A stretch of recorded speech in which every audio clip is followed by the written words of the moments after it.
வணக்கம். இப்போ நம்ம பார்க்க போற கொஸ்டின் நம்பர் 46. ஆல்ரெடி 45 கொஸ்டின்ஸ் பார்த்துட்டோம். ஸோ எங்கெங்க ஆன்சர் இருக்கு, நான் கொடுத்த மெட்டீரியலை படிச்சிருந்தீங்கன்னா எங்கெல்லாம் ஆன்சர் இருக்குன்னு வீடியோ ப்ரூஃபோட எடுத்து நான் போட்டுட்டு இருக்கேன். சரிங்களா?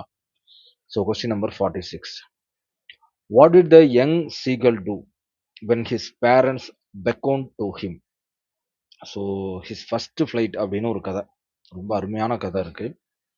அந்த கதையில ஃபர்ஸ்ட் லைன்ல இருந்து கடைசி லைன் வரைக்கும் படிச்சிருந்தீங்க அப்படின்னா இந்த கேள்வி உங்களுக்கு ரொம்ப சிம்பிளா இருந்திருக்கும். இந்த கேள்வி ஓகேவா?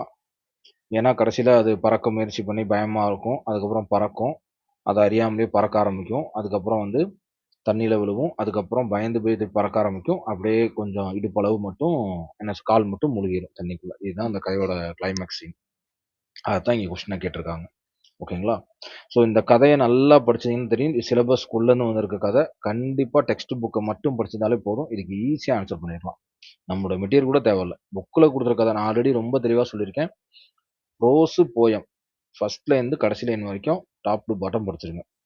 ஓகேவா? எங்கனையுமே மிஸ் ஆகாது. ஸோ நான் சொன்ன மாதிரி இந்த செகண்ட் பாயிண்ட் இருக்கு இல்லையா? He began to sleep, he screamed with fright and attempt to rise again, he sank his feet into the green sea. ஓகேங்களா? இதுல கரெக்டான இந்த ஸ்டேட்மெண்ட்டோட கண்டினியூஸா வர ஸ்டேட்மெண்ட்னா 2ம் 4ம் தான். ஓகேங்களா? 2ம் 4ம் is the correct answer. So அதை மிஸ் பண்ணிடாதீங்க. ப்ரோஸ்லலாம் தப்பே பண்ணிடாதீங்க. தயவு செய்து சொல்றேன், ப்ரோஸ்ல தப்பு பண்ணிடாதீங்க. ஏன்னா ப்ரோஸ் எல்லாம் வந்து ஈஸியாக ஆன்சர் பண்ணக்கூடிய ஏரியா. ஓகேங்களா? Okay, thank you so much. Thank you.